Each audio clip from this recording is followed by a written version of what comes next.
Brigitte et Emmanuel Macron ridiculisés en baronne d'Aosière et prince prêcheur. Un écrivain ne les rate pas. On connaît le goût d'Emmanuel Macron pour la littérature.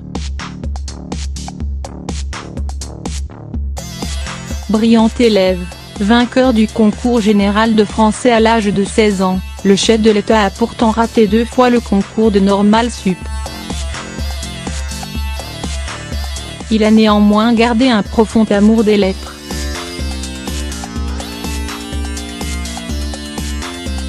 De là à s'enthousiasmer pour le nouveau roman de Patrick Rambaud dont il est l'héros et après un ouvrage dédié à Nicolas Sarkozy, Chronique du règne de Nicolas Ier, puis un second opus consacré à François Hollande, François le Petit, l'écrivain satirique a pris sa plume pour chatouiller l'actuel président de la République.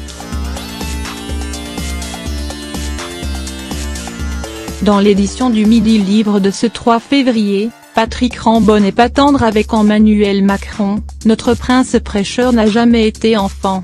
À 2 ans déjà, il faisait semblant de savoir lire pour singer les adultes.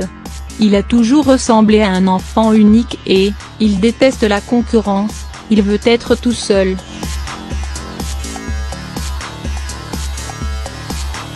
C'est triste, presque terrifiant. /.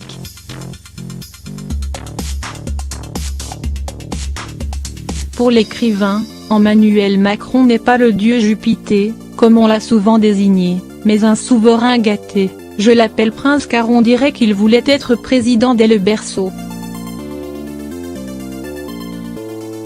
Dans son nouveau brûlot, Patrick Rambaud n'est pas plus tendre avec Brigitte Macron qu'il surnomme la baronne d'Aosière, du nom de son premier mari, et qu'il n'hésite pas à attaquer sur son physique décidément très commenté.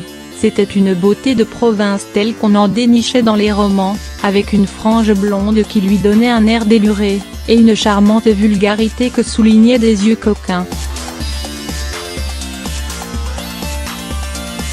Dans son interview au Midi Libre, il rajoute qu'en l'épousant, Emmanuel est devenu grand-père avant d'être père. Violent.